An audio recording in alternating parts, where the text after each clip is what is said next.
Coloca aí o primeiro QR Code aí. Deixa eu pedir uma gentileza. Tem muita gente aqui que não faz parte do nosso ecossistema e a gente vai dar bastante premiação hoje. Bem legal as premiações. Pode colocar o slide aí para mim, por favor?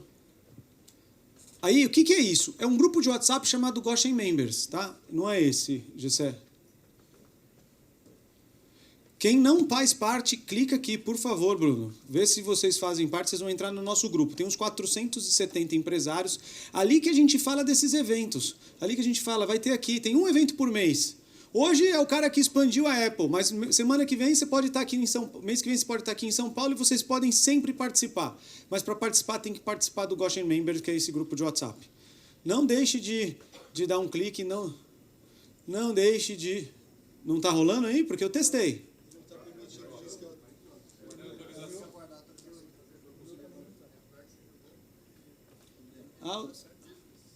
Me dá meu celular aqui, Ana, por favor.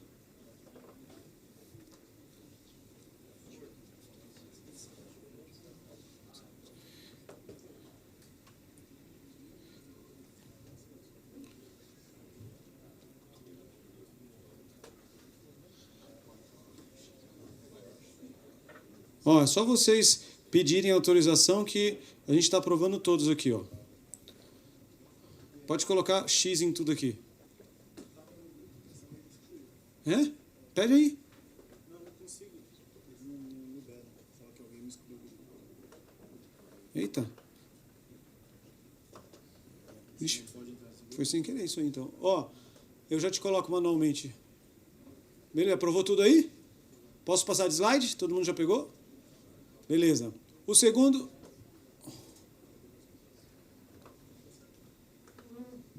Aqui é um pouco do nosso ecossistema, pessoal. Olha aqui que todo mundo, valendo um livro, todo mundo sabe o que significa Goshen Land. Quem já sabe não fala, mas quem não sabe chuta. Goshen Land é um termo hebraico chamado Terra de Gozém. Quando eu fui abrir a empresa, eu peguei uma Bíblia e abri e falei, Deus, quero abrir essa empresa. Então você me dá um nome. Aí coloquei o dedo assim, falei assim, eu vou colocar o dedo e dependendo do nome que cair, vai virar o nome da empresa. Eu estava morrendo de medo de cair num negócio do tipo a Arca de Noé, que acho que ninguém queria contratar nada da Arca de Noé. Aí caiu Terra de Gozém. Aí eu fui ler o que era Terra de Gozém. Era uma terra rica e próspera. É o primeiro ajuntamento do povo de Israel, que era no afluente do Nilo. Então eu falei, pô, legal, mas consultoria Terra de Gozém, ninguém ia contratar também. Aí em inglês é Goshen Land. Então Goshen Land significa uma terra rica e próspera, onde foi o primeiro ajuntamento do Egito, onde José do Egito viveu e morreu. 500 anos ali e o povo cresceu antes de Moisés. Então é algo bem relacionado à prosperidade, crescimento. Teve as 10 pragas do Egito. Nenhuma praga caiu na terra de Gozém. Então a Goshen Land é um ecossistema de empresas para ajudar você a crescer. Primeira coisa é Goshen Members, que é isso aqui, é networking de alto nível. Tem gente que veio de outros estados, pegou voo e veio para cá. A segunda coisa é Goshen Invest, a gente tem uma empresa de captação de recursos. Nem sempre é fácil conseguir recursos de forma estratégica. Então, muitas vezes a gente vai para family offices, muitas vezes a gente vai para lugares que não são convencionais. Exemplo, tínhamos um cliente que eu sou sócio, tenho 5% da empresa, e ele é um dos principais fornecedores da CIMED. Ele vai fazer 300 milhões de faturamento. E aí, ele precisava de dinheiro. O dinheiro que ele precisava era para fazer fábricas.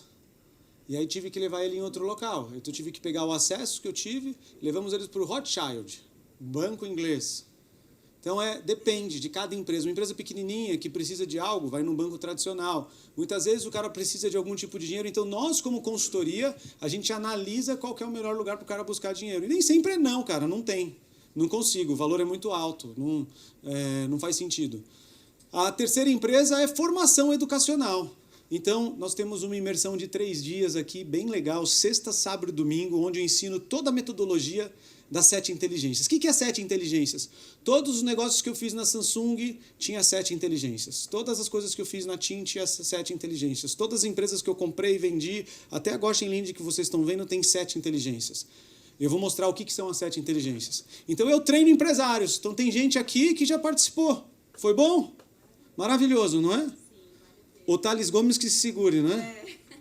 Então, isso aqui é uma imersão e eu tenho uma mentoria anual de 1 ano. O outro é consultoria mesmo. Eu vi que tem alguns consultores aqui. A gente faz consultoria para consultoria. Só esse ano a gente fez 2. Pegou uma de Chapecó, Santa Catarina, e a gente ajuda a consultoria a crescer. Mas aqui é empresa de consultoria. Eu faço PowerPoint, Excel, a análise, 1 ano com o cara em todas as áreas, sabe? Muitas vezes a dor é marketing, vendas, etc. E o cara não quer mais um empreendedor de palco falando, vai fazer isso. Então aqui educacional eu ensino, você faz. Aqui eu faço por você. Em todas as áreas. A outra coisa é tecnologia, que foi o Lucas que vocês conheceram, de inteligência artificial. Mais de 70 empresas aqui fazendo vendedores, etc. Tem aquele, o meu anúncio que mais vende está escrito assim, não contrate humanos. E vocês vão ver no podcast de segunda porque eu falo isso. E a última empresa é uma empresa de recuperação tributária. E talvez, porque quando o cara entra, tem muito picareta no mercado de recuperação tributária, mas de auditoria fiscal tem pouco. Auditoria fiscal dá trabalho. Então, isso aqui é o nosso ecossistema de empresas. Ali atrás, ó, levanta aí, Bruno, cadê o Juan? Esses 2 homens ali, tá vendo? Ó, o Eduardo não tá, né? Mas o Juan e o Bruno são executivos. E eles são executivos de vendas. Se vocês precisarem de qualquer solução nesse sentido, falar com eles. E essa aqui é a 7 inteligências, pessoal. Olha que legal. Todos os negócios que eu fiz na Samsung, eles chegaram em 1 bi de reais, começando em 0. E toda vez que eu olhava, eles me davam mais negócios para eu fazer e não tinha nenhuma correlação com a minha técnica. Eu nem sabia. E eu descobri o quê? Que toda empresa cresce através de 7 vetores. Ou você faz melhor marketing e vendas, ou você desenvolve novos produtos e serviços, novos canais ou internacionalização, ou vocês compram concorrente, ou vocês melhoram as pessoas, finanças, tecnologia, e esses pilares é o que faz. Então, ou você abre mais loja, ou você compra o concorrente, ou você coloca inteligência artificial para te ajudar a vender mais, ou você faz e-commerce, ou você contrata melhor. Eu vou do Oiapoque ao Chuí, eu falo, qual é o teu problema, pessoas? Não, mas é que você não mora aqui em Xanxerém. Não, cara, São Paulo é igual, Sandro. São Paulo é igual o problema. Minha menina, todo mundo tem problema com pessoas, ou treinar, né? Muitas vezes comprar um concorrente é o caminho. A gente pegou um cliente de pote de açaí, o sucesso para ele crescer não era mais marketing, não era mais vendas, não era tecnologia, não era e-commerce, era comprar concorrente nos estados, por causa que o PIS, COFINS e ICMS, substituição tributária, destrói a transferência de mercadoria de um produto tão baixo. Então tem inteligências aqui, finanças. Nosso amigo ali, ó, Benício, parceiro da Goshen Land. O Benício, ele olha e fala assim, você precisa de dinheiro? Acho que você não precisa de dinheiro. Tá uma bomba seu financeiro. Não paga direito, fluxo de caixa ruim, você mistura competência. Então, essas são as 7 inteligências. Muitas vezes o dinheiro está dentro de casa. Por isso, recuperação tributária. A gente pegou um cliente semana passada, ele falou, não aguento mais um cara aqui de recuperação tributária. A gente fez a análise fiscal deles. Descobrimos que tinha 5 milhões. Ele falou, não, todo mundo vem com esse mesmo PowerPoint. Aí a gente abriu o Excel com todas as notas nos últimos 5 anos, e item por item, para que a gente pudesse provar para ele que ele realmente pagou algo a mais, entre outras coisas. Então, para crescer qualquer empresa, é isso em conjunto. Pode ser separado? Pode. Mas se você controlar esses 7, dá certo. Por isso que vocês estão aqui. Você acha que é fácil ser empresário? 3% da população mundial é empresária. 3%. Eu recebi aqui ontem o herdeiro da Natura. É um amigo pessoal meu. Se chama Fernando Seabra. O Seabra falou, Dema, a Natura comprou um Avon no mundo. Eu falei, eu sei. 8 bi de dólares. A Natura vale 5 bi. Ele falou, Dema, eu sou herdeiro de tudo. Só que eu não tenho competência técnica para assumir a Natura. Quando ele tinha 10 anos de idade, o pai dele abriu a Natura. Cresceu, comprou o Avon no mundo. Eu fiz um outro podcast com ele. Vai sair quando é esse, Gessé? Na outra segunda. E ele falou, cara, é muito difícil. Eu preferi ser herdeiro mesmo, e não tenho vergonha de falar, fazer outra coisa, contratei gente capaz para desenvolver e tá beleza. Adoro esse emprego. Os caras falam, não, você tem que ser sucessor. Cara, adoraria ser herdeiro, eu não teria nenhum problema de ser herdeiro. E aí, os caras falam contra, né? Cria um sucessor, cara. Pô, como eu queria que meu pai tivesse criado um herdeiro rico assim? 9 bi. Aí, o que eu queria pedir? Aqui é um outro QR Code, mas nós, como consultoria, estamos fazendo uma pesquisa significativa de dores de crescimento, porque nós trabalhamos com reportes técnicos, tá? Então, o que eu queria pedir a gentileza? Seja corajoso, me ajuda nessa pesquisa. Você vai ter que colocar o nome, quantos funcionários e qual é a principal dor, porque eu vou... isso só vai vir para a minha base. Vocês vão me ajudar demais se vocês fizerem essa pesquisa. Essa pesquisa é uma pesquisa sobre quem são vocês, quais são suas dores, são bem simples no Typeform, pode colocar. Jaime, você que é funcionário da Samsung aí, diretor de jurídico, pode colocar, se não quiser colocar Samsung, coloca não posso escrever Samsung. Aí você bota aí o valor, não tem problema, porque essas informações eu vou criar um report, todos vocês vão receber. O que é um report? São as principais dores das empresas e quais são as soluções que essas empresas estão fazendo para poder recuperar ela. É bem legal. Porque consultoria funciona também de trazer reportes, técnicas, sabe, trazer um monte de coisa. Então, vocês me ajudam demais se vocês preencherem com carinho essa pesquisa. Todo Members eu faço uma pesquisa, ora sobre pessoas, ora sobre dor, e eu compartilho o estudo feito na nossa consultoria para vocês. Muitas vezes você entra no Google e você vê assim, Sebrae fez um estudo, McKinsey fez os estudos, agora vocês vão ver, Goshen Land fez os estudos. Então eu preciso dessa base qualitativa. Mesmo sendo uma amostragem muito pequena aqui, é o suficiente para eu até cruzar setores. Muitas vezes eu pego o cara tem que vender a empresa dele, porque não dá mais dinheiro. O segmento está caindo. Então essa pesquisa vocês vão receber todas elas se vocês estiverem no Members lá. Muito obrigado por isso. E agora é o seguinte, agora eu quero que você bota o do Fernando. Estamos no ponto certinho, são 8 horas. O Fernando tem 40 minutos. Eu quero, de forma calorosa, que vocês terminam de preencher, por favor, e que vocês recebam com muita salva de palmas o meu amigo Fernando. Fernando, o palco é seu. Muitíssimo obrigado. Obrigado, Dema. Obrigado ao time da Goshen Land pela Cara, oportunidade. nota 10, viu? Obrigado pela visita. Eu que agradeço. E obrigado a todos vocês que vieram até aqui hoje para ouvir um pouquinho da minha história, da minha jornada, dos desafios, oportunidades, obstáculos e tudo aquilo que a gente vive todos os dias nas nossas empresas. Mesmo quando ela é a maior empresa de valor de mercado do mundo, mais de 3 trilhões de valor de mercado, também tem um montão de problemas e um monte de desafios e oportunidades que muitas vezes a gente até não consegue capturar. Eu sou o Fernando, vou me apresentar rapidinho aqui para vocês, não contei muito aqui para não dar spoiler. Esse aqui não sou eu, esse é meu avatar, queria apresentar ele para vocês, porque do jeito que a inteligência artificial está caminhando rápido, provavelmente a próxima palestra que vai fazer vai ser o meu avatar, não é não, Dema? Isso aqui está evoluindo numa velocidade até um pouco assustadora, a gente não sabe muito onde vai aterrissar, mas eu já queria apresentar meu avatar, porque possivelmente em breve ele vai estar aqui no palco apresentando e eu vou estar sentado com vocês aí para ver se ele está indo bem ou não, né? Sou paulistano, casado, pai de gêmeos, esse foi um presentão que a vida me deu, um desafio enorme que também veio junto com ele. Vocês estão sem dormir há 40 dias, não queria desanimar, fiquei 9 anos, porque minha filha demorou 9 anos para dormir a noite inteira, mas a boa notícia é que eles dormem 1 hora e a gente esquece tudo isso e vale super a pena. Sou um viajante, explorador, adoro ir para novos lugares, especialmente lugares que pouca gente vai. Descobri o 4x4 há um tempo atrás e tem uma coisa que eu gosto no meu tempo livre, é me encher no meio do mato, descobrir novos lugares, planejar essas viagens e poder curtir um pouco com a família. Eu sou um executivo com mais de 25 anos aí de estrada, liderando, construindo, expandindo negócios em tecnologia. Comecei minha carreira em telecom, na Motorola, em 99. O mercado de telecom, e aqui especificamente falando de telefonia móvel, ele foi privatizado em 97. Foi talvez um dos modelos de privatização de maior sucesso no mundo, onde realmente se gerou um ambiente de competição, de competitividade e concorrência que poucas vezes a gente viu. Posso te garantir que foi uma jornada super divertida, porque tudo era mato, era uma corrida enlouquecida por conquista de novos clientes, construção de base, de marcas, seja das operadoras ou mesmo dos fabricantes.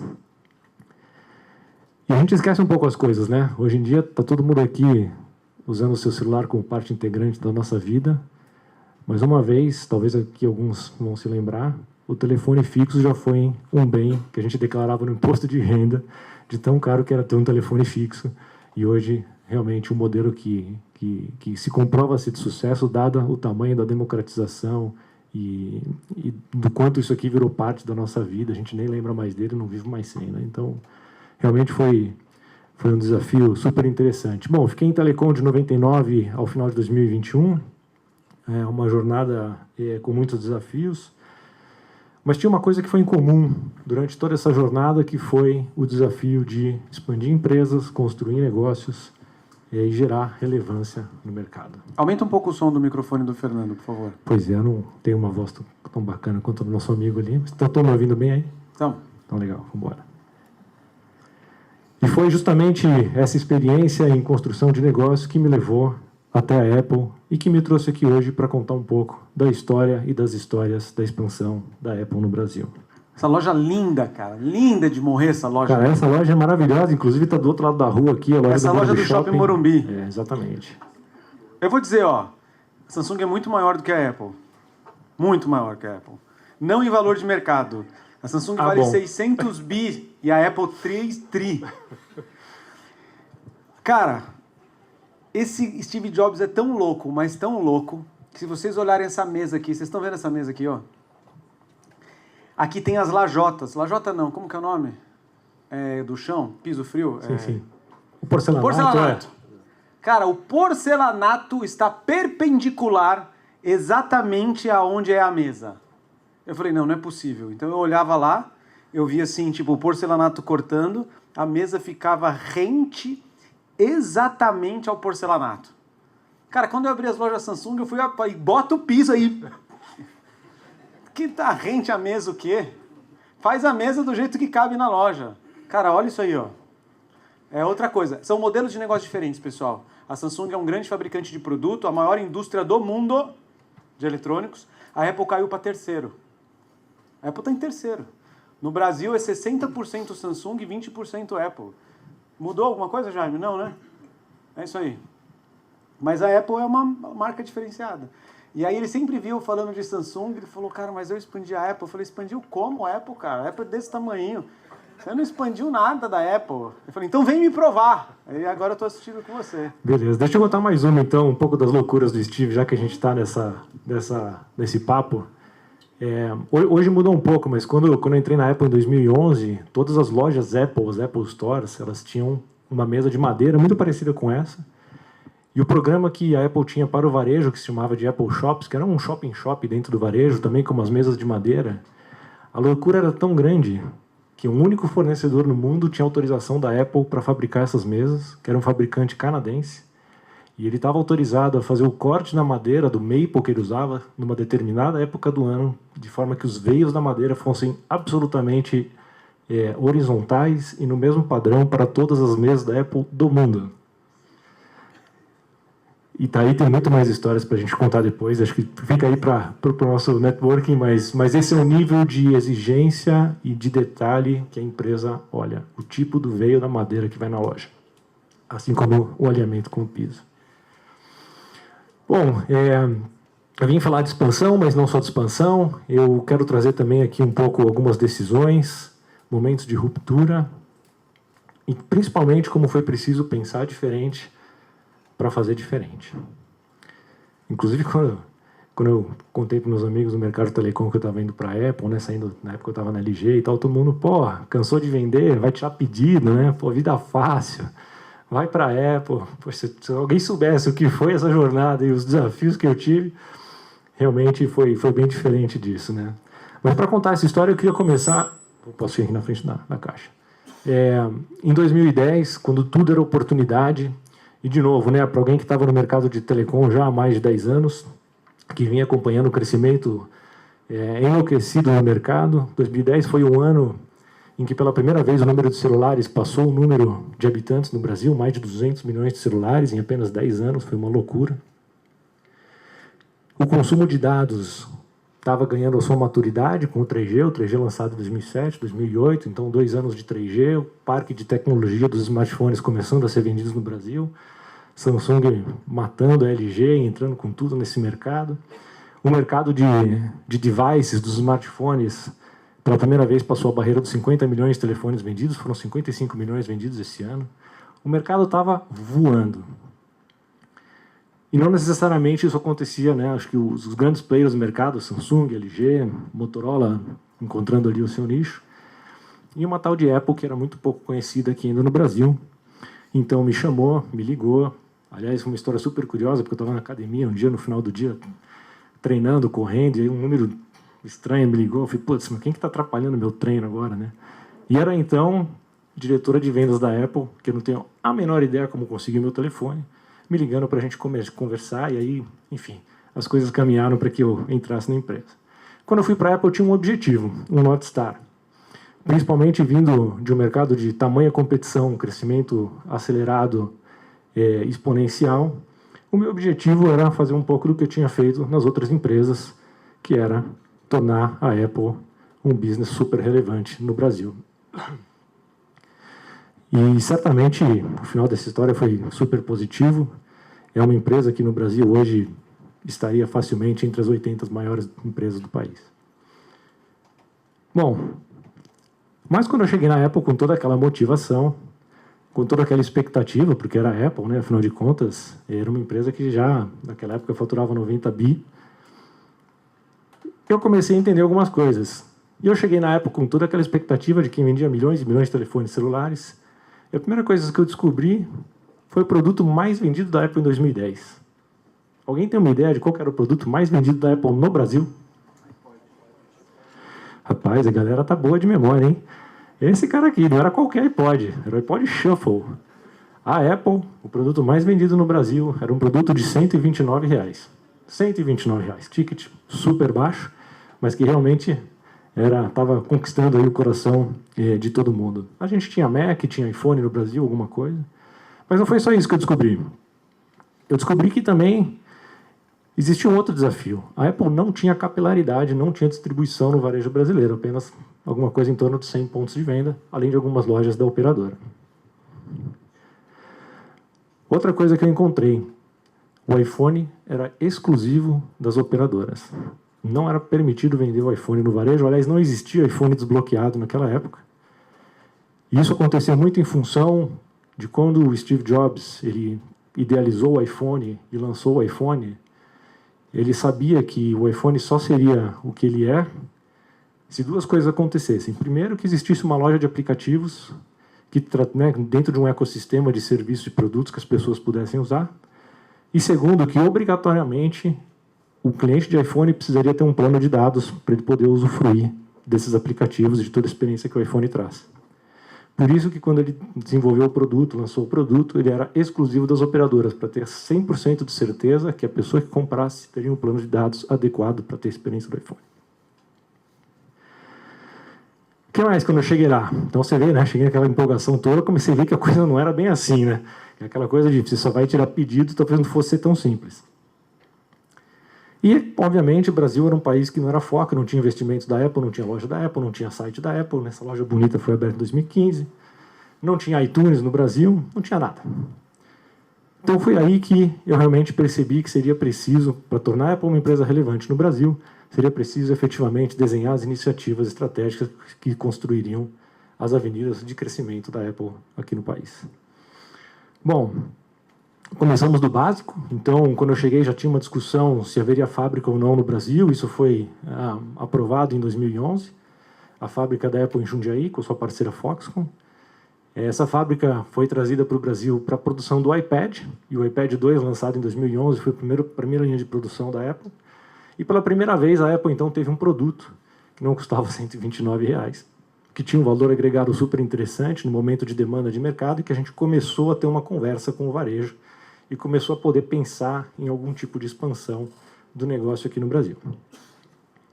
Além disso, também no final de 2011, a Apple lançou um iTunes no Brasil. O único serviço que a Apple tinha disponível era a venda de música.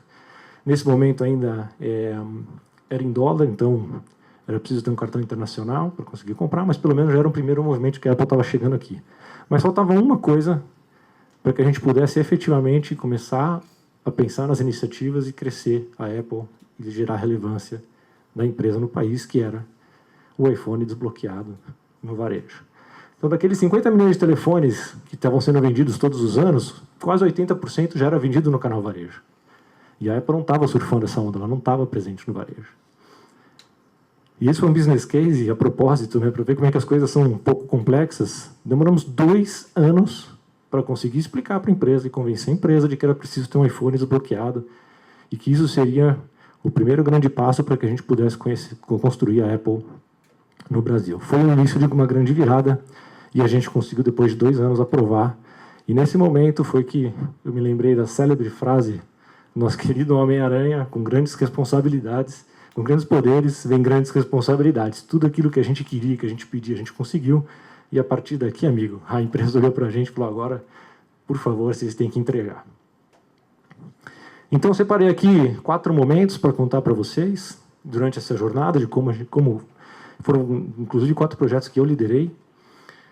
Eu costumo olhar para empresas, para negócios, e até mesmo para uma conta, muitas vezes dentro de uma empresa, de 2 maneiras. São 2 ângulos e são 2 coisas que acontecem ao mesmo tempo e que têm o mesmo grau de importância. É o que eu chamo de build and run. Uma parte do nosso negócio é o run. É o que acontece todos os dias. É o cliente que você precisa trazer todo dia. É o valor que você constrói na sua marca todo dia. É o produto que você desenvolve um pouco todo dia. Um montão de problemas que a gente tem todos os dias, incêndios que a gente apaga e que certamente é o oxigênio da empresa. Esse é o run. Mas, ao mesmo tempo, é fundamental que as nossas cabeças estejam olhando o build, que é quais são as iniciativas estratégicas, quais são as ações, o que a gente precisa começar a construir hoje que vai gerar o crescimento da empresa no futuro. Então, é sobre o build que eu quero falar hoje, sobre esses 4 grandes momentos e 4 projetos que eu liderei, de maneira que a Apple pudesse se tornar relevante no país. Aliás, aqui é uma frase até bem conhecida, né, de um jogador de hóquei no gelo. O Steve gostava muito dessa frase, então eu trouxe ela aqui para dividir com vocês, que é basicamente: não espere o mercado, se antecipe a ele. Bom, o primeiro grande projeto e desafio e oportunidade que eu tive foi realmente como é que a gente ia massificar o iPhone no Brasil. Então, como eu falei, né, pela primeira vez a gente tinha uma fábrica, a gente tinha supply, a gente tinha um produto desbloqueado para crescer no Brasil, e um caminho era muito óbvio. O caminho era esse: Via Varejo. Vamos lembrar que em 2010, a Via Varejo era uma rede com mais de 1.000 lojas. A distribuição e a venda dos telefones celulares, de consumo eletrônicos em geral, lá acontecia no ponto de venda, online era pouco relevante. Eles eram maiores vendedores de smartphone no Brasil. Era uma forma da gente chegar nas classes C e D. Então, tudo parecia perfeito. E a Casas Bahia, a propósito, que já era... A Casas Bahia não, né? A Via Varejo já era parceira da Apple. A gente, quando eu cheguei na Apple, a Apple tinha uma incrível parceria de 6 lojas do Ponto Frio, onde a Apple colocou aquelas mesas maravilhosas do Apple Shop, a tal das mesas canadenses e tal, super caras, com Macs mais caros ainda, não funcionava, mandei tirar tudo. Comprei uma baita briga com a Casas Bahia a propósito, porque o cara olhou para mim e falou: pô, você está desinvestindo de mim, né? Você vai tirar o investimento que você fez, vamos fazer o quê agora? Eu falei: cara, nós vamos expandir. E o produto para fazer isso é o iPad. Consegui a incrível marca de sair de 6 lojas e fui para 54 que eu vi varejo com o iPad. Cara, não conseguia vender iPad na casa. Quem vendia iPad era o Dema, na Samsung. Ele vendia meu iPad. E uma outra empresa chamada DL, lembra? Chinesa, aqueles caras atrapalhavam a gente, né? Mas, enfim. E aí, quando a gente aprovou o iPhone para vender no varejo, pô, fiz uma apresentação linda, fui correndo para lá e falei: gente, tem uma novidade incrível para contar para vocês. O iPhone, a gente tem autorização, podemos crescer, vamos vender iPhone desbloqueado no varejo. E a primeira coisa que o cara olhou para mim e falou: por favor, você pode se retirar, a gente não vai colocar o iPhone no varejo. Você repensa aí o que você falou e volta daqui uma semana. Putz. Cara, tudo aquilo que a gente trabalhou de 2011, 2013 para viabilizar, estava indo por água abaixo, o Via Varejo não queria ter o iPhone. Foi uma jornada de mais de 1 ano, quando a gente finalmente conseguiu chegar a um denominador em comum e fechar o contrato com a Casa Bahia. É porque a Apple não queria pagar a margem, essa é a verdade, não está contando.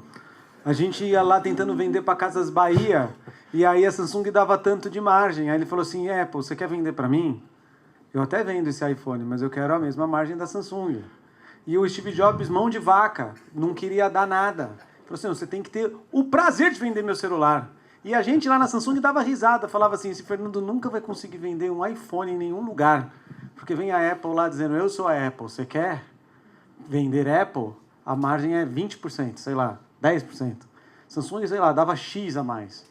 E aí era por causa disso, porque ele não queria abrir a mão. Não era nem só isso, né? Assim, o desafio, e aí colocando o chapéu de quem está do outro lado do varejista, né? Para você vender Apple, você tem que fazer as coisas do jeito da Apple, na hora da Apple, pagando o que a Apple quer que você pague. E você não pode fazer nada diferente disso. Então, realmente, não é uma relação fácil. O meu papel aqui, imagina, né? Apple e Via Varejo. O maior varejista brasileiro, a Apple do outro lado, e eu no meio tentando fazer esse negócio aqui funcionar. Cara, foi super divertido, um ano bem estressante. E margem é uma questão de perspectiva, porque a margem percentual, realmente, a Apple ela é super enxuta, mas se você olhar a margem absoluta, porque o valor do iPhone ele era um valor muito mais alto do que a média de mercado, a margem absoluta. Então, assim, eu ia no comercial da Via Varejo. É fácil chegar pro cara e falar assim, amigo, minha margem é menor, mas você vai ver, o produto é maior, você vai ganhar mais. Aí é o seguinte, eu chegava no cara do comercial, ele me mandava sair correndo, porque o KPI dele era o percentual, quantos por cento vai me dar de margem. Eu ia falar com o CFO, ele falava, cara, eu te adoro, porque o que interessa para mim é a margem absoluta, é grana que está entrando. E aí foi assim, durante um ano, até que a gente conseguiu fechar o contrato. Bom, chegou o grande dia. O primeiro pedido das Casas Bahia chegou na Apple. Aquele dia, eu me lembro até hoje, foi o maior pedido em grana que a Apple já tinha tido até aquele dia. Cara, centenas de milhões de reais numa folha 4. Sim, balançava assim centenas de milhões de reais. Porque, obviamente, a gente estava abastecendo do nada 1000 lojas, era iPhone pra caramba. E eu me lembro também que essa foi, talvez, na minha carreira, a noite que eu menos dormi. Puta, eu passei a noite inteira olhando pro telhado, pro teto, assim, do meu quarto, pensando, cara, como é que eu vou fazer o iPhone vender na Casas Bahia? Eu não tenho a menor ideia. Não consegui com o iPad, não consegui com o Mac, não consegui com o iPad, mas agora o jogo é de verdade, cara. Agora não tem plano B. Cara, foi um desespero, né? Putz. Mas vendeu ou não vendeu? Vendeu? Cara, a gente vendeu e muito. Bom, começamos, botamos o produto na loja, fizemos um treinamento massivo com todos os vendedores, fizemos muita campanha naquela época, como diriam por aí, como faziam os incas, as pessoas liam jornal, o jornal era uma grande mídia de comunicação, fizemos uma porrada de jornal, e sim, começamos a vender o iPhone nas Casas Bahia. Mas, evidentemente, que, apesar de ser uma boa venda, estava muito aquém daquilo que a gente esperava. Aqui era o 4S. Era o 4S. 4S, 5, mas o grande volume que a gente colocou foi o 4S. E eu estava ali assim, muito bom. E além do seguinte, né? Imagina o seguinte, estou vendendo iPhone nas Casas Bahia. Para quem lembra, como é que a Casa Bahia, o Ponto Frio, vendia um telefone celular naquela época? O Dema vai lembrar. Era um balcão de vidro, mais ou menos assim de 1 metro. Tinha 2 prateleiras inclinadas, 65 telefones celulares amontoados ali dentro do balcão. A maioria literalmente acorrentado por conta de roubo, sem nenhuma experiência, o produto estava ligado. Então, além de eu não estar conseguindo chegar no número que eu precisava, toda semana eu precisava explicar para a Cupertino por que o iPhone estava desligado, acorrentado no meio de um monte de produto. Cara, era um inferno. Era um inferno. Mas eu tinha certeza que a gente ia conseguir, que a gente ia reverter isso daqui. Bom, eu queria mais. E aí o que eu fiz?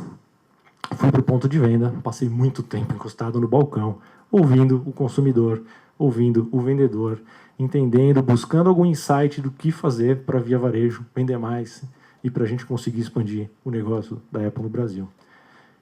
E uma coisa estava prevenindo a gente de crescer mais, que era isso daqui. Putz, o iPhone custava o dobro do que qualquer produto que estava na prateleira.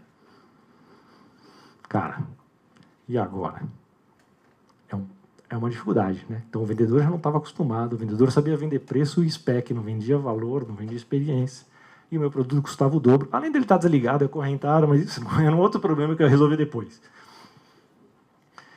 E foi aí que eu percebi que levar o iPhone para as massas ia exigir muito mais do que só estar presente. Muito mais do que só fazer o básico. Que era realmente preciso mudar a forma de vender o iPhone. E como é que a categoria de smartphones, né, e consumo eletrônicos era vendida até então? 10 vezes sem juros, básico, no cartão de crédito. Você podia comprar à vista, também era uma opção. Ou você ia num grande varejista, como Magalu, Via Varejo, e parcelava em quantas vezes? 36, 60 vezes, com um juros de 7,5% ao mês no carnê. Não fazia muito sentido. E foi aí que a gente percebeu, entendeu, que se a gente conseguisse mudar esse jogo, a gente conseguia mudar o patamar de vendas na Casas Bahia. Pela primeira vez na história do mercado brasileiro, um iPhone foi vendido, um smartphone foi vendido em 23 vezes sem juros. Caramba. Uma super oferta. Tira uma foto disso. Pode tirar. Isso aqui foi muito legal, porque por R$59 por mês, um cliente podia ter um iPhone, podia ter seu primeiro iPhone. R$59 por mês. Mas isso era no cartão? Isso era no cartão Casas Bahia, no Private Label. A gente fez uma oferta em conjunto com a turma do Bradesco e da Casas Bahia. Não só isso, nós fomos para a TV. A gente tinha que contar para todo mundo que o iPhone podia ser seu por R$59. Fizemos um filme lindo. Inclusive, o mote da campanha era: a Casas Bahia não quer nada entre você e o seu iPhone. Foi assunto de discussão, inclusive, em todo o meio publicitário, porque pela primeira vez uma empresa, um fabricante, conseguiu mudar o jeito da Casas Bahia de fazer o filme. Então, não era mais o Fabiano, para quem lembra, o personagem clássico da Casas Bahia, gritando: você quer pagar quanto? Então, tinha toda uma história, um filme fora da loja, e ele recebia com toda a educação, falando super devagar, assim: agora o seu iPhone pode ser seu, 59 por mês. Foi muito legal. Isso gerou uma baita repercussão, inclusive, em toda a mídia. Mas o mais importante de tudo isso, crescemos em 7 vezes a média de venda semanal da Apple na Via Varejo. Essa é uma das métricas que a Apple olha. Então a gente olha a venda diária, olha a venda semanal, olha a venda média mensal e trimestral, mas a semanal é um bom termômetro de como é que as coisas estão indo. E sabe o que foi mais legal? Mesmo depois, quando a gente acabou essa campanha de TV, a média de vendas nunca mais voltou ao padrão que a gente tinha. Ela se manteve. E foi daqui para cima. Porque o consumidor aprendeu que o iPhone estava disponível na Casas Bahia, no varejo que ele queria comprar. Ele aprendeu que o iPhone poderia ser dele. Existiam formas de se financiar para que ele pudesse comprar. O vendedor, olha que interessante, perdeu o medo de vender o iPhone, porque ele viu que vende bem, que não tinha cliente voltando reclamando.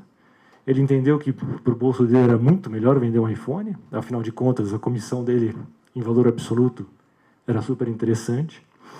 E esse foi o começo de um caminho em que, não muito tempo depois, a Via Varejo, inclusive, se tornou a segunda maior receita da América Latina para a Apple, só atrás da América Móvel, a operadora lá do México. Então, levamos o iPhone onde nunca tinha ido e deixamos ele ficar. E, evidentemente, continuamos o movimento de expansão depois com o Magazine Luiza e tudo mais. Bom, segundo grande projeto, esse a gente lançou em 2016, e era um projeto relacionado ao varejo premium. Então, a Apple, dentro da sua estratégia de varejo, ela tem o que é a melhor experiência para o cliente Apple, que é a loja própria, o Apple Retail, que tem aqui no Morumbi, aquela foto bacana que o Dema gosta, e lá no Village Mall. A segunda melhor experiência Apple é o que um programa global, que eles chamavam de APR, Apple Premium Reseller, hoje chamam de Apple Premium Partner, que esse aqui é uma loja que tem uma cara, um look and feel de loja da Apple. É uma loja que tem uma experiência, uma jornada de compra e de atendimento parecida com a da loja da Apple. Ó, deixa eu contar uma curiosidade. Eu vi a Apple falando: nossa, essa Apple tá assim. Eu falava: quem que é o dono dessas lojas? Aí tinha a Fast Shop, a dona, Maria Kakumoto. Exato. E tinha também outros, só que tinha a Erval, no sul do país. Não sei se vocês sabem, a Erval é uma das maiores madeireiras do Brasil, que é dono do consórcio Erval, dono das lojas da Apple hoje. Aí fabricante de colchões, cara. Fabricante de grande colchão. fabricante de móveis e colchões. Ah, desculpa. Aí eu fui lá no sul, falei: cara, qual forma que eu vou abrir as lojas mais rápido da Samsung? Eu vou ver quem que é esses donos da loja da Apple e vou convencer eles a abrirem a Samsung. Porque já que ele abriu essa loja cara aí, ele pode abrir Samsung.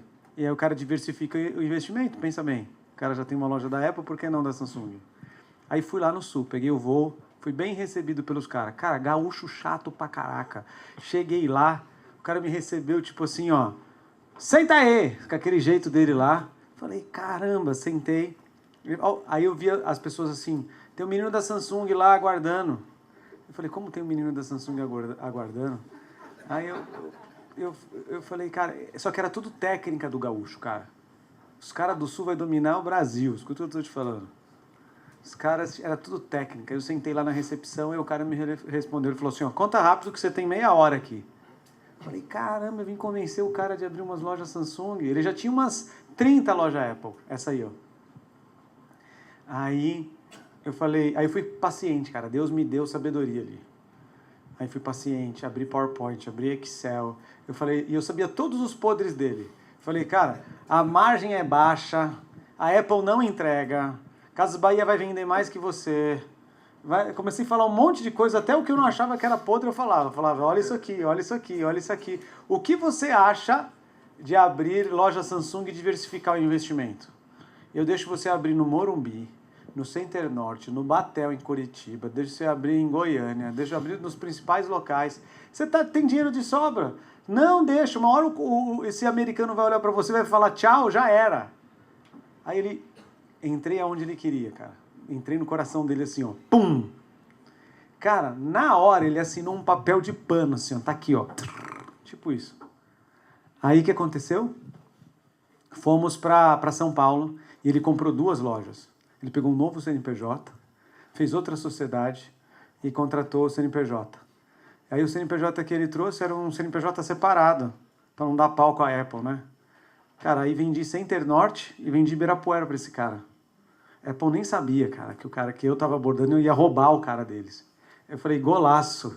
Né? Além de vender mais que a Apple, vou destruir a Apple. Aí passou 2 meses, cara. O cara pega o voo e fala, eu preciso falar com você imediatamente. Eu falei, ih, cara, quando é? O cara pegar o voo lá de Dois Irmãos, do lado de Porto Alegre, vir pra cá, é que deu algum pau. Eu falei, ah, meu Deus. Aí ele veio. Ele falou, cara, podemos entrar numa sala? Podemos. Tá gravando? Eu falei, não. Aí o cara falou, cara, vou contar. Isso aí você não sabe, Fernando. Cara, ele falou que a Apple ligou pra ele dos Estados Unidos e falou assim, você até pode abrir com outro CNPJ que eu tô sabendo. Mas se você abrir, eu destruo você e você vai perder todas as suas lojas. Falou assim. Aí ele falou assim, tá aqui as lojas que eu comprei de presente de volta para você, e me devolveu as lojas. Aí não abri com ele, não. Ele continua até hoje. Já vendeu, ficou multibilionário e agora eu tive que abrir com outros. Então quase que eu hackeei o sistema. Quase. Bora. Boa. Então era isso, né? Um programa global onde eu já carregava a melhor experiência da Apple, depois da Apple Retail, todo o assortimento de produtos. E quando eu cheguei nesse canal, assumi o canal, falei, pô, legal, vamos entender o que é, se tem um white space, como é que a gente cresce isso aqui no Brasil. Fizemos uma super análise, olhamos naquela época 540 shoppings que estavam em operação no Brasil, um por um. Fizemos uma equipe para visitar todos os shoppings do Brasil, para entender o tamanho do shopping, o fluxo do shopping, quantas lojas tinha o shopping. Se tinha lojas de eletroeletrônicos, quais eram as lojas de eletroeletrônicos, se tinha loja de operadora, quais eram as lojas de operadoras, se tinha marca internacional, marca de luxo. Cara, a gente criou um baita de um dashboard para realmente entender o cenário do parque, né, instalado de shoppings no Brasil. Naquela época a gente tinha mais ou menos umas 100 lojas, com todos os parceiros, né, Erval, Fest, Saraiva, enfim. E a gente identificou que existia um potencial de dobrar as lojas no Brasil, chegando em 210 lojas. Pô, tem shopping, temos as lojas, os parceiros tinham dinheiro, estavam querendo investir, expandir, realmente construir um negócio. E aqui era um pouco óbvio, né? Assim, era o maior faturamento por metro quadrado dentro dos parceiros da Apple. Cara, se você dobra a tua rede de lojas, automaticamente você levou o teu faturamento para o céu. Eu cheguei lá, então, nesse canal e falei, pô, legal, maravilha, deixa eu entender como é que funciona esse negócio, sentei com um time de operações, o cara falou, veja bem, você sabe que para abrir uma loja dessa, quem aprova o ponto de venda antes do parceiro assinar o contrato é o time de Cupertino. O cara não pode chegar no shopping, alugar uma loja e falar, puta, tem uma loja aqui, vamos fazer. Cupertino tinha que aprovar. Eu falei, bom, tá bom, até aí, no big deal. Não, Fernando, mas você sabe que cada loja, o projeto da loja, o design da loja é feito pelo time de designers em Cupertino, todos no mundo. Putz, tá bom, fazer um design da loja não deve ser algo muito difícil, né? Isso deve demorar aí. Eu fiz essa pergunta, isso demora o quê? Umas 4 a 6 semanas, é um processo, tá bom, não é lá um problema. Então, beleza, se tiver o projeto na mão, vou no fornecedor, aqui no Brasil, deve ter alguém homologado, bota o pedido lá, o cara entrega os móveis da loja. já contei essa história para vocês. Só tinha um fornecedor no mundo homologado pela Apple para produzir as mesas, os armários, as prateleiras e tudo mais. E o cara ficava na China. Bom, chegou o tamanho do desespero que eu pedi para a galera desenhar. Eu falei, cara, desenha. Eu tinha uma meta, para você ter uma ideia, no primeiro ano nem era muito agressivo, eu tinha que abrir 33 lojas. E eu pedi para a turma desenhar. Eu falei, desenha para mim, pelo amor de Deus, que eu não estou entendendo. E esse era o fluxo de tempo que a gente precisava para abrir cada uma das lojas. 23 semanas. Sendo que o prazo de colocação do pedido na China até chegar no Brasil eram 14 semanas para cada loja. Cara, absolutamente impossível de abrir 33 lojas com 23 semanas. Acho que ia estar abrindo loja até hoje se a gente não tivesse feito alguma coisa diferente. E foi nesse momento que a gente tinha o plano, a gente tinha os parceiros, tinha o dinheiro, tinha os pontos, tinha tudo, mas a gente não tinha tempo. O processo da Apple estava em rota direta com a nossa ambição de expansão no Brasil. E aí um dia eu cheguei no escritório mais cedo, era meu rodízio, peguei uma foto aqui da loja, fiquei olhando para essa foto, falei, puta, não é possível, tem que ter alguma coisa que a gente faz aqui para conseguir acelerar e realmente expandir e trazer essa receita para a companhia, né? E aí, olhando essa foto, eu fiquei pensando, olhando os móveis, as mesas, falei, pô, deve ter um Pareto, cara, todo negócio tem um Pareto, o famoso 80-20, né? Então eu chamei o time de operações, falei, cara, vamos fazer um levantamento da nossa frota de lojas atual, uma por uma, qual o tamanho, quantos móveis tem, que tamanho de móvel é, o que vai na parede, o que vai no corredor, quantos ganchos. Cara, olhamos tudo e cheguei à conclusão que 70% do que ia em cada loja era comum. Falei, opa, talvez a gente tenha um caminho. Feito isso, eu cheguei à conclusão que eu precisava tomar algum risco, porque senão não ia entregar a expansão que a gente precisava entregar. Virei para a Cupertino, construí um business case para mostrar para a Cupertino qual era a receita incremental que eu traria naquele ano se eu conseguisse abrir as 33 lojas, dentro de um tempo que faria sentido. E fiz um ask para o Cupertino, fiz um pedido para o Cupertino. Falei, gente, o que eu preciso que vocês aprovem para mim é que eu importe com antecedência os móveis de todas as lojas. Eu vou estocar isso aqui no Brasil. Não, Fernando, mas pô, quem garante que você vai conseguir abrir as 33 lojas? Isso é um investimento gigantesco. O parceiro vai ter que colocar dinheiro na frente. Falei, gente, eu não tenho alternativa. Eu vou tomar o risco, traz, e eu vou dar um jeito de entregar essas lojas. Eu entreguei, porque eu não estaria aqui hoje contando essa história para vocês, certamente não teria ficado muito tempo lá. E a gente reduziu, assim, o tempo de 23 semanas para 6 semanas para abrir uma loja. Cara, o impacto foi colossal. A gente dobrou o número de lojas da Apple em 2 anos, gerou impacto direto na receita só por ter conseguido antecipar um processo que não funcionava, tomando o risco de ter que abrir as lojas sim ou sim, porque estava tudo aqui no Brasil já. Conseguimos levar a marca e a melhor experiência da Apple para mais 100 lojas no Brasil, chegando um pouco mais perto do consumidor. E também foi um modelo que acabou sendo utilizado por todos os países da região da América Latina que tinham a mesma dor, a mesma oportunidade, o mesmo desafio, o que foi muito legal. Se não foi possível mudar a lógica, se não foi possível mudar o tempo, a gente mudou a lógica. Bom, seguindo aqui na nossa jornada de grandes projetos, iniciativas que realmente mudaram o rumo das coisas, também no momento de analisar e procurar oportunidades, e aqui para produtos não iPhone, né? Então a gente vem de um momento de expansão de iPhone, a gente expandiu as lojas premium da Apple com todo o assortment, maior faturamento por metro quadrado, mas ainda se tinha uma oportunidade gigante no Brasil, que era toda a linha de produtos que não o iPhone. O iPhone, nesse momento, já estava indo super bem, a gente estava vendendo pra caramba, gerando muita receita. E a oportunidade que a gente tinha com os outros produtos, e estou falando de AirPods, iPad, Mac, Apple Watch, já estava tudo disponível no portfólio. Quando eu olhava o que a gente chama de attach rate, isso é, para cada 100 iPhones vendidos, quantos produtos dessas outras linhas eram vendidos, os países maduros tinham attach rate de 90%. Quase 1 para 1. Sabe qual que era o attach rate do Brasil? Era 4%. Eu era menor que o Chile. Então, explica o que é attach rate.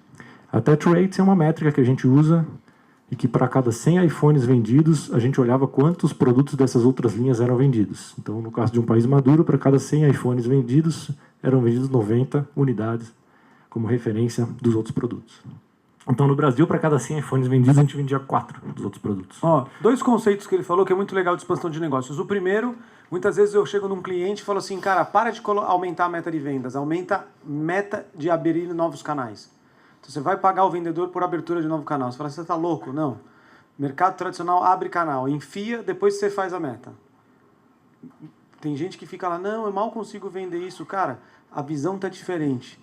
Abre novos clientes. Essa é a visão do vendedor. De consultoria, de produto, de qualquer coisa. Muitas vezes é criar novos canais. Essa segunda visão é o seguinte, muitas vezes o cara tem tantos produtos que ele só consegue vender um, não consegue vender outros. Então, mas isso acontece numa Apple, acontece aqui. Então eu vendo consultoria, eu vendo imersão, eu vendo mentoria, eu vendo inteligência artificial, análise financeira. Eu tenho que colocar outros produtos.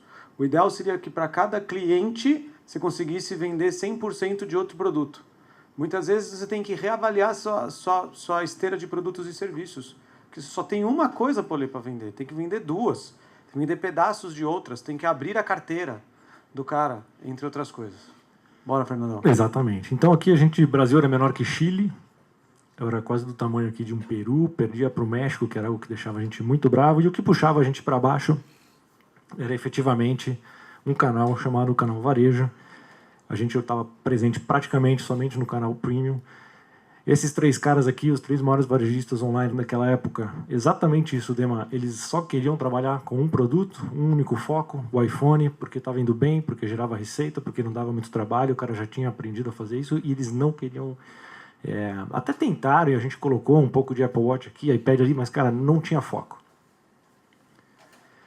E foi aí que a gente decidiu não esperar a demanda desses varejistas por esses produtos, foi aí que a gente decidiu criar presença e lançamos então, de novo, pensando super fora da caixa, porque obviamente que o que a gente queria era estar presente em todos esses caras online, com todas as linhas de produto, então lançamos a loja oficial Apple.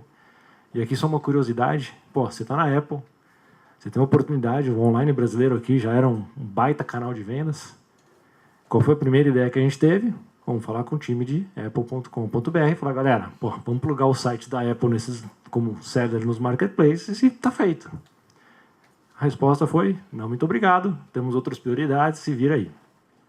Como sempre, mesmo sendo numa Apple, numa empresa desse tamanho, o cara é não para todo lado o tempo inteiro, e a gente tem que realmente pensar diferente. Então a gente criou um modelo de negócio novo para a gente até então, construímos uma parceria já com um distribuidor que era o nosso parceiro. Ele foi o nosso fulfillment center para toda essa operação do digital. E a gente então lançou a loja oficial Apple, levando assim todos os produtos não iPhone para os principais marketplaces no Brasil. Uma coisa que foi super interessante, pela primeira vez a gente conseguiu efetivamente melhorar a experiência do online, porque aí, dentro de todas as políticas, os guidances, de aquilo que a Apple acreditava do ponto de vista de experiência do consumidor, a gente conseguiu colocar isso dentro de uma loja Apple, que inclusive puxou o varejo também a melhorar a sua experiência. E a gente gerou confiança no consumidor. Em 2018, sim, você encontrava Apple Watch, você encontrava iPad para comprar no online, de sellers que muito pouca gente conhecia, ou realmente até muitas vezes duvidava de onde que vinha o produto. Então o consumidor não tinha confiança, e a gente conseguiu construir essa confiança, que foi fundamental. Multiplicamos por 5 a nossa attach rate no Brasil, ainda longe do que a gente achava como potencial, mas certamente muito melhor do que os 4% que a gente tinha. E o mais interessante, aquele varejista que não queria dar foco no produto, passou a incorporar, comprar e vender direto todos os produtos da linha Apple, se tornando os meus próprios concorrentes. O que dobrou a nossa exposição, dobrou o número de vezes que a gente aparecia em todas as lojas, na vitrine, gerou competição de oferta, de preço, de parcelamento, de frete, o que fez a gente crescer ainda mais. A gente levou o ecossistema para o digital, porque a gente acreditava que realmente era um movimento de expansão interessante.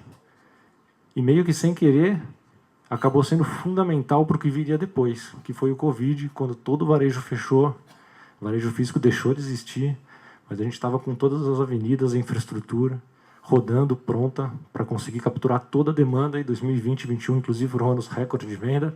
Houve um aumento na demanda, mas a gente estava pronto no canal. A gente tinha realmente construído a nossa presença e foi fundamental para que a gente pudesse passar a pandemia.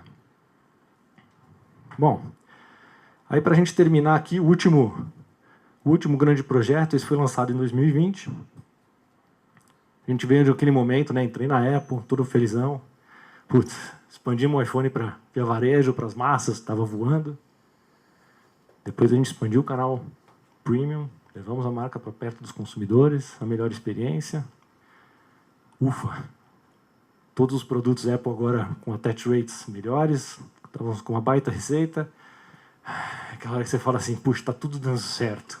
Acho que eu vou ter um pouco de sossego. Estava comentando com alguém aqui antes da apresentação, né? Porque eu sempre gosto de emoção e adrenalina, acho que essas coisas me procuram. E quando estava tudo parecendo muito bem, começaram a ter alguns sinais de mudança. Mudança no mercado. O primeiro sinal, e que a gente já vinha sentindo um pouco, é que o preço, o ticket médio do iPhone Hero, o que é o iPhone Hero para a Apple? É a última família. Então, esse ano, o iPhone Hero é o 16. O ano passado foi o 15, o ano anterior o 14. Quando lançar o 17 passa a ser o Hero, mas era uma métrica que a gente acompanhava. Cara, o preço médio do iPhone Hero no Brasil, de 2014 a 2020, em 6 anos, ele cresceu 2,4 vezes. Ele ficou 2,4 vezes mais caro. Então, estava cada vez mais difícil a gente conseguir vender iPhone Hero, porque o preço estava explodindo. Outro desafio, o ciclo de troca do iPhone, ele já passava de 2 anos, com tendência de chegar a 3 anos. As pessoas não estavam mais trocando os seus iPhones na mesma frequência. E, de fato, você pode tranquilamente ficar 3, 4 anos com o seu iPhone, ele vai ser sempre atualizado, ele vai estar com uma boa performance, e o consumidor entendeu isso. E, evidentemente, que a gente ainda tinha todos os programas de financiamento estendido, parcelamentos em 20 vezes, 24 vezes, enfim, mas que isso não era também suficiente. A gente sabia que o que tinha trazido a gente até aqui não era o que ia levar a gente para frente, e a gente precisava fazer alguma coisa diferente. Está curioso, né, Dema? Estou vendo aqui. Vou até fazer um suspense agora. E foi aí que, de novo, pensando em algo que ninguém estava pensando e que ninguém tinha feito no Brasil, foi quando a gente lançou o primeiro programa de vendas de iPhone. Na verdade, não é um programa de vendas, um programa de assinatura de iPhone no Brasil, junto com o Itaú, o iPhone para sempre, em 2020. O Itaú, então, se tornando o primeiro banco do mundo a vender iPhone. Ninguém ainda tinha pensado em realmente vender iPhone através de um banco. Foi o primeiro modelo de assinatura de um smartphone na América Latina. Conhece o iPhone para sempre? Quem tem Itaú aí? Levanta a mão. Cara, que você consegue ter assinatura de iPhone.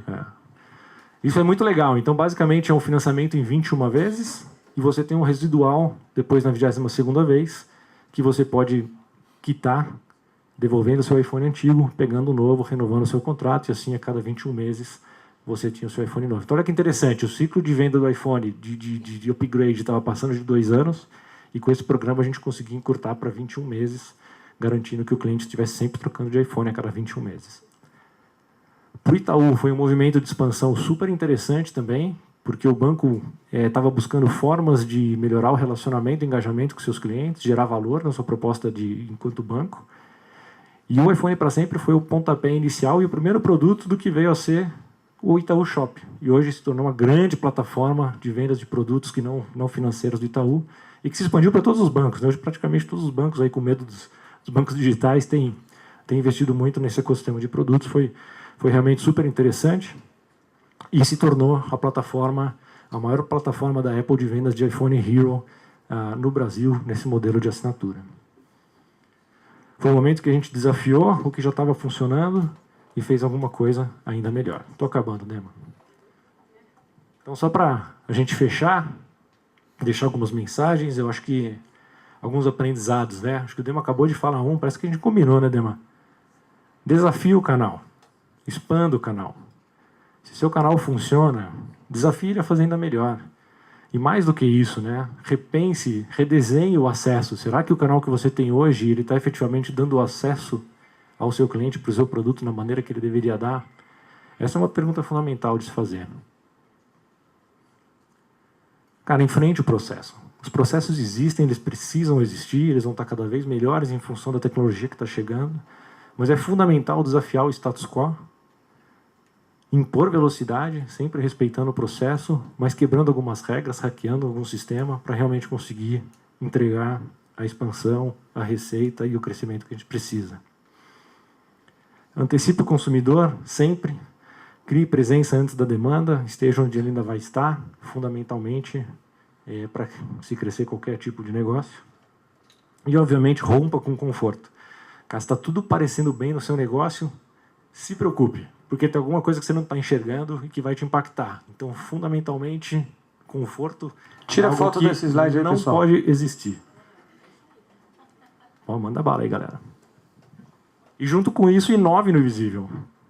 Olhe os espaços em branco, os white spaces, aqueles espaços onde seu concorrente não olhou, não está olhando, não está pensando. Arrisque, se jogue com tudo, pense diferente, certamente o resultado virá. Podemos abrir para pergunta? 2 slides. Crescer não é repetir, é enxergar diferente, decidir com coragem e, principal, talvez o que eu tenha aprendido na Apple é execução. Nada disso teria acontecido se a execução não fosse impecável. E para terminar, quero deixar um vídeo muito curto, são só 20 minutos, estou brincando, né, mano? Que é um vídeo que eu gosto muito, bem conhecido, talvez um pouco atemporal, e que de vez em quando eu assisto porque realmente me faz relembrar o que era a cultura da Apple, o que é a cultura da Apple, e que eu acho que é algo que a gente precisa ter nos nossos dia a dia, sem dúvida. Vamos ver se ele vai rodar legal aqui.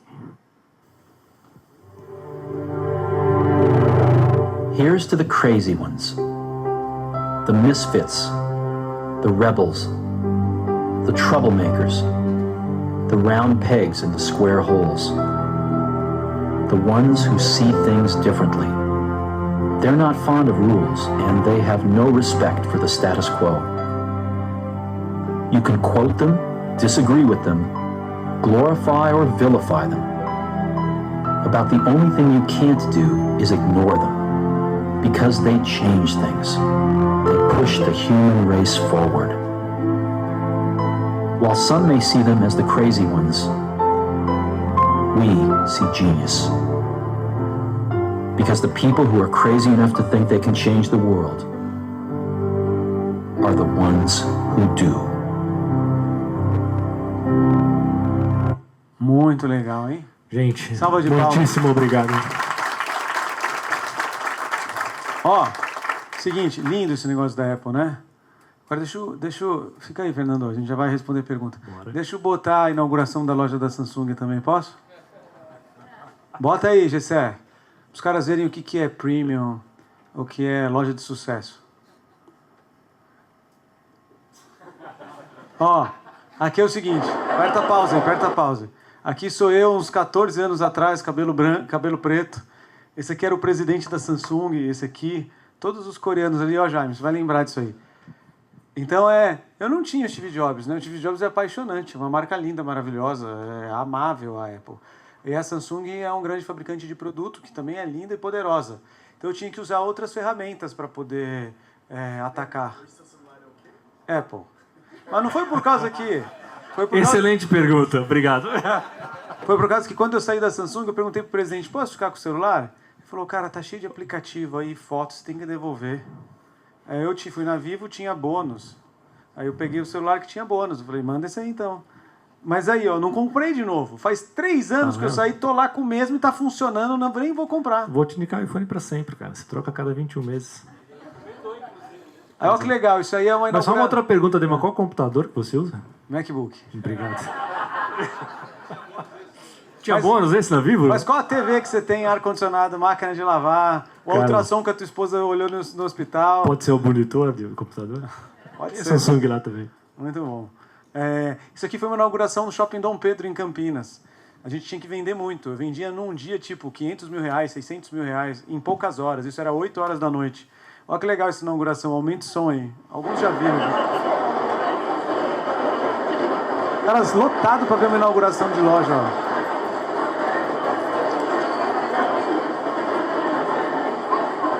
Olha os coreanos, ó.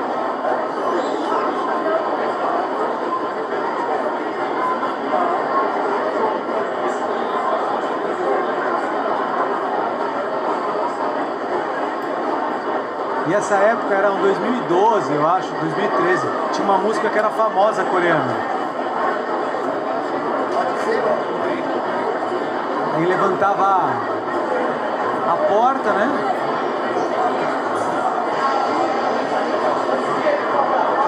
A loja é bonita, cara, não é...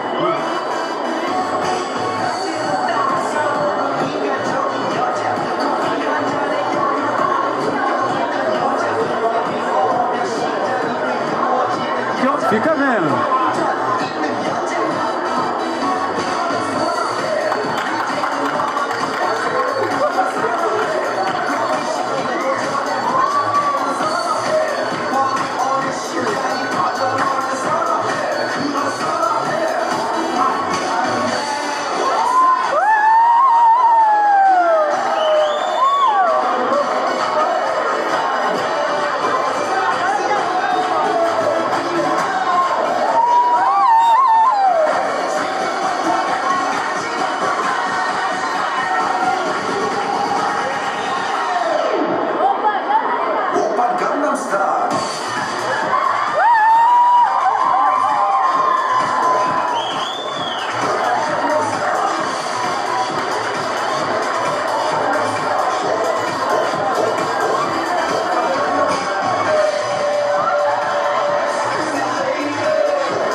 Então, assim, ó, era uma festa também.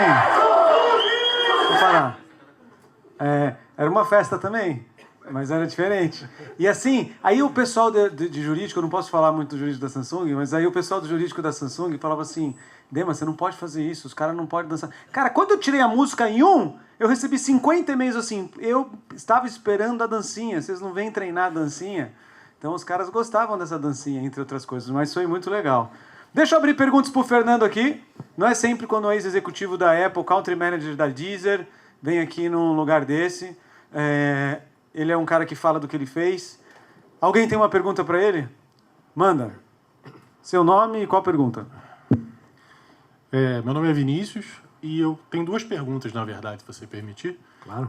Primeiro, na sua visão, qual é a diferença entre escalar um produto de tecnologia, né, para o consumidor final, que é, no caso, a Deezer, né, e um ecossistema fechado como a Apple, né? Assim, são duas coisas um pouquinho diferentes.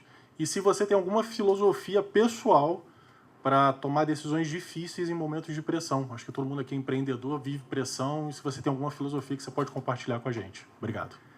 Legal, ótimas perguntas. Eu acho que diferença sempre tem. Mas também acho que tem muita similaridade, né? E a principal delas é encontrar os white spaces, os espaços em branco em que você pode efetivamente expandir o teu negócio. Tanto num modelo como, vamos dizer, mais tradicional, como é o modelo de distribuição de hardware, onde, se você perceber, o tempo inteiro a gente estava pensando para onde que a gente vai levar o iPhone, como a gente vai levar o iPhone, de que maneira que a gente vai fazer esse canal vender o iPhone. E não é diferente numa empresa como a Deezer. Então, o que eu tenho feito na Deezer, eu cheguei lá no final do ano, e muito do que eu tenho feito é, primeiro, fazer um estudo. Vamos entender o mercado da América Latina. Quais são as empresas que potencialmente podem ser parceiras Deezer na distribuição dos nossos produtos, na cobrança dos clientes, que realmente podem nos dar a escala que a gente precisa. Então, em que países essas empresas estão, em que indústrias essas empresas estão. E, a partir daí, colocar um plano de ação para efetivamente falar com cada uma delas. De novo, estamos olhando o white space. Vamos primeiro cobrir esse white space. O dia que isso estiver coberto, eu vou ter que encontrar uma outra forma de continuar crescendo, que eu ainda nem sei te dizer qual é, porque para mim é um mercado novo, uma indústria nova, e não estou ali aprendendo e conhecendo. E a segunda pergunta é o processo decisório, né? Cara, eu acho que o processo decisório ele está sempre muito pautado, na maioria das vezes, porque nem sempre a gente consegue, mas ele está muito pautado em dados. Então, realmente, você tem que se cercar o máximo possível dos dados que vão te dar a fundamentação para que você possa tomar decisão. Muitas vezes a gente não tem os dados todos que a gente precisa, e acho que entra um pouco também do que a gente chama do gut feeling, um pouco do nosso instinto, né? Se a gente deveria ou não investir por ali. Mas o processo passa muito por entender a fundo, olhar o dado, o número. Também contei um pouco das histórias aqui no desafio de expandir a PR. Puta, eu tive que olhar 100 lojas do Brasil para entender onde é que eu ia achar uma forma de contar uma história para a empresa, provar um processo diferente para conseguir tomar o risco e crescer. Então, acho que é um pouco por aí.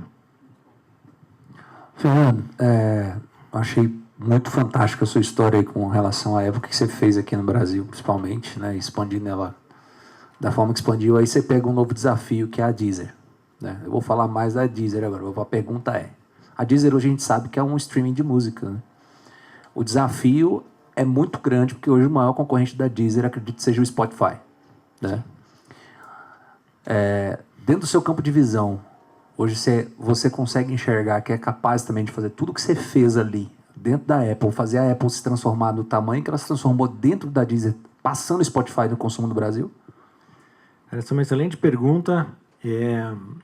Sim, o Spotify ele é líder absoluto global, tem mais de 32% de market share no mundo. Quando a gente olha a América Latina e Brasil, eles têm 60% de market share, os caras são realmente muito grandes. E um pouco da estratégia que a gente desenhou para a companhia, para que a gente possa crescer primeiro, o Spotify é um monstro gigante, o cara tem dinheiro infinito e ele joga direto no B2C. Então, você entra lá, baixa o aplicativo, paga o seu streaming e você tem o Spotify. Qual que é a avenida que eu tenho de crescer? Eu não vou entrar nessa briga com o Spotify, porque essa briga eu vou perder. Mas eu tenho algumas vantagens competitivas em relação ao Spotify. Todo mundo sabe que é a Deezer, certo? Ele é o country manager da Deezer, concorrente do Spotify, que é um gigante. Exatamente. Essa é uma briga inglória, mas a gente vai conseguir. Então, qual a estratégia que a gente desenhou para a empresa? Cara, a gente não vai brigar no B2C, a gente continua tendo a nossa oferta no B2C, a gente vai falar direto com o consumidor, a gente faz ativações, patrocinamos o show da Lady Gaga, foi um evento super legal, a gente está com a nossa marca por aí. Fundamentalmente... Oi? Cara, circuito sertanejo inteiro o ano passado. Mas a nossa estratégia de crescimento, ela não vai ser de encontro com o Spotify. Nós construímos a nossa estratégia de crescimento através de parcerias. Então a gente já tem Mercado Livre, Itaú, TIM, e através desses parceiros, em que a gente inclui a música dentro de uma proposta de valor do nosso parceiro para o cliente dele, é que a gente consegue expandir, trazendo novos assinantes, aquelas pessoas que não pagam por música, pagam a pagar por ter um streaming premium e a melhor experiência de música, e dessa maneira a gente consegue escalar a nossa venda, a nossa distribuição, trazendo novos clientes para a base. Então a gente não vai brigar de frente com o Spotify nesse sentido, mas a gente vai comer pelas beiradas e a gente vai chegar lá. Eu tenho uma pergunta e uma observação sobre a sua história na parte da expansão da venda da Apple. A primeira pergunta, no caso, seria por que vocês, na época da expansão de loja e de crescimento, não visaram a parte do seminovo, da parte da troca, de você fazer essa atualização, do cliente fazer essa atualização, e você também comercializar esse aparelho seminovo? Essa é a minha pergunta. E agora eu vou falar uma observação mediante essa história. Como eu falei no início, eu tenho uma loja de iPhone, já tem aproximadamente 9 anos. E eu foquei nisso, nesse meu mercado, e eu vendi entre o atacado e varejo quase 100 iPhones seminovos. Cara, esse é um baita mercado. Gigantesco. Mas a Apple, por algumas razões, ela decidiu não entrar nisso. A principal delas é porque a Apple tem um programa lá fora, inclusive em outros países, que ela chama de Apple Refurbish. Mas no conceito da Apple, para um produto ter um selo de refurbish da Apple, esse produto ele precisa voltar para a linha de produção da Apple, onde ele é totalmente revisitado. Se tiver alguma peça para trocar, ele troca na linha de produção da Apple e volta para o mercado com o selo Apple. Isso aqui no Brasil não é possível se fazer por questões legais, jurídicas e de impostos tributários. A gente não podia pegar um produto usado e voltar para a nossa fábrica, para a questão dos impostos, do incentivo fiscal. Mas a gente fez isso através de alguns parceiros. O parceiro que melhor fez isso foi a iPlace, a Erval, em que ela já era uma rede de assistência técnica autorizada da Apple, então ela passou a aceitar os iPhones no modelo de trade-in, como forma de meio de pagamento de um iPhone novo. Ela recondicionava, arrumava esses telefones e revendia no varejo regional, médio para pequeno, e também teve um baita sucesso. Esse aqui é um caso super legal de verticalização que o Dema falou aqui das sete inteligências. Porque a iPlace começou com um negócio pequeno, que era ser uma assistência técnica, e eles decidiram verticalizar a venda do iPhone usado, desde a coleta no ponto de venda, fazendo todo o recondicionamento desse produto e a venda no varejo.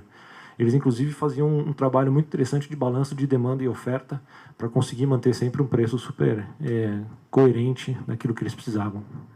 Fernando, eu queria entender, não sei se você pode me explicar, acredito que sim, na parte de gestão de pessoas, Como que funciona? Porque, assim, eu sou fã da Apple, sou consumidora. Inclusive, fui recentemente na loja do Village Mall, que fica no Rio. Maravilhoso o atendimento, desde a parte do suporte até a parte quando você entra dentro da loja, o atendimento é excelente, né, dos colaboradores. E como que faz para manter ali a cultura, o engajamento desse time? Como é feita essa parte de recrutamento? Cara, essa é uma ótima pergunta e talvez a gente tenha que dividir ela em duas partes, porque Apple Retail, as lojas da Apple são uma coisa e o Corporate é outra. O que eu acho mais interessante na loja da Apple e o que eu aprendi, que eu achei assim absolutamente fascinante. Alguém aqui tem varejo? Tem varejo, né? Você sabe que nenhum vendedor... Eu vou contar um segredo aqui, que nenhum vendedor da loja da Apple ele é comissionado. E nem tem métrica de vendas, tá? Só para vocês saberem. Nenhum vendedor de loja Apple tem métrica de vendas. Sabe qual que é a meta deles? NPS. Olha que interessante. Então, a Apple contrata as melhores pessoas, os maiores especialistas, não em produto, mas em experiências. Então, se você quer uma loja da Apple para aprender como você usa uma edição de vídeo para criar vídeos incríveis, você pode.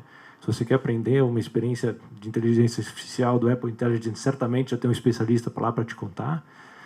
Então, acho que muito do conceito da Apple é justamente contratar as melhores experiências que vão gerar mais valor e não necessariamente estão preocupadas em fazer a venda do produto. A venda é uma consequência.